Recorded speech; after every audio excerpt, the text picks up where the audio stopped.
In remembrance of the 20th anniversary of the 9/11 terror attacks, Hawaii state officials sponsored a virtual gathering that included cultural numbers and messages of hope from various communities. Alfred Acenas from our EBC Hawaii Pacific personally attended the event and files this report. Take a look.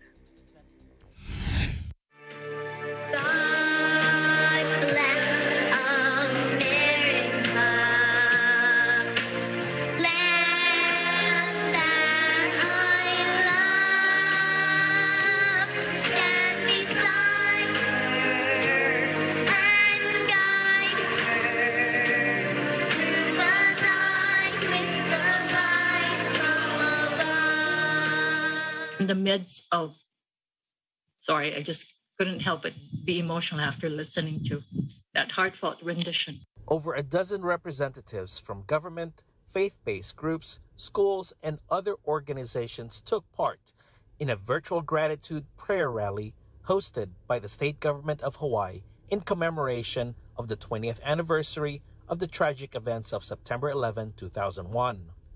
With local news anchor Annalisa Burgos as master of ceremonies, each representative took turns in rendering messages of positivity and encouragement.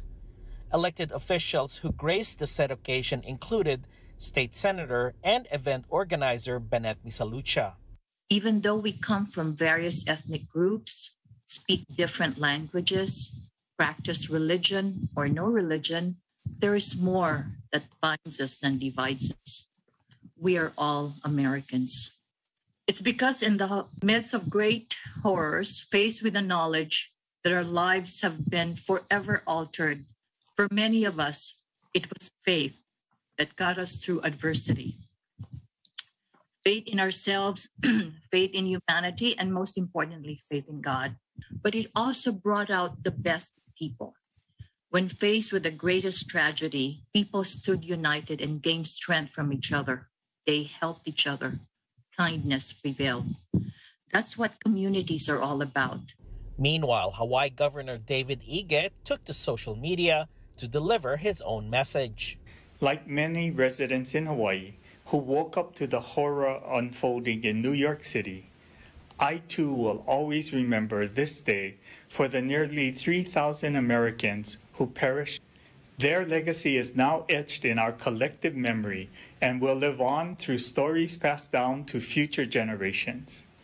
We owe our brave first responders a debt of gratitude for continuing to serve our community through times of crisis, including the current COVID-19 pandemic. Out of the nearly 3,000 lives that were lost on that day, at least 6 had strong ties to the Aloha State. Reporting from Honolulu, Hawaii, Alfred Acenas, Eagle News, we live in interesting times.